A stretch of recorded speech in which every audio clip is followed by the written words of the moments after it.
When you got into the WWE, did you just know, like, naturally you loved it, you enjoyed it, you were good at it, and this was going to be your career path? No, I had no idea. I started wrestling when I was 5 years old. Grew up in Webster, South Dakota, on a dairy farm, and wrestling was just a passion. We didn't watch TV, didn't have, it was just, we worked and tried to make a living, right? So you didn't even know professional wrestling was a thing? I did not watch professional wrestling until I got to college. And then it was on in the dorms, like in all the guys it was in the, like the congregational hall or whatever. And lobby.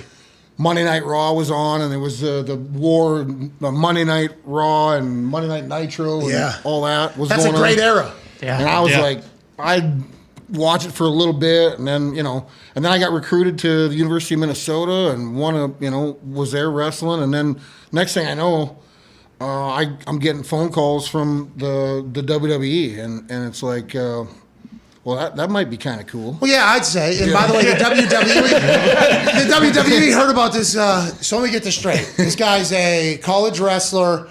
He grew up with no television, out on a farm, and he's a better wrestler than everybody. And Vince McMahon was like, yeah, we would fucking love to have that type of, you are one of one. Whenever I say like alpha male of our species, that's a real thing, dude. Like, I told you this, I think in person, one of the times we were chatting, I don't know if you could hear me or not, but whenever you came out on SmackDown or you heard the clip, I literally said like, hey, if an extraterrestrial species came down, like in a pod, like they came down as a crew, they came down and they did their thing and they parked it and they said, we're going to send our best fighter out and you bring your best fighter or toughest and whoever wins gets Earth.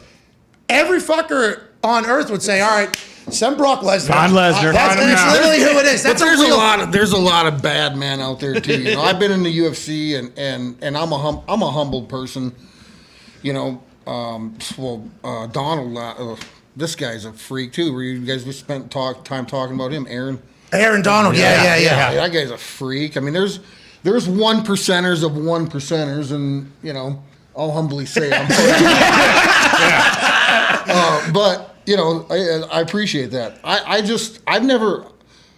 never even really looked at myself like that. I just kind of envisioned that like hard work and like it just pays off and all that, and that's how I just stuck to my guns with that. So when you go to the UFC, you have to hear all the people saying, "Oh, this wrestling guy," right? Because they kind of your amateur wrestling background. Yeah, but dude, I started like I was fighting as a kid. Like so, we didn't like my older brothers. No joke, and if you like, the local people from Webster, South Dakota will tell you the Lesnar family were fighters, and so I grew up 6 years younger than my two older brothers who were getting out of jail on Monday mornings to go to school because of street fights and So I grew up with that stigma. We went to street dances. I went there to fight.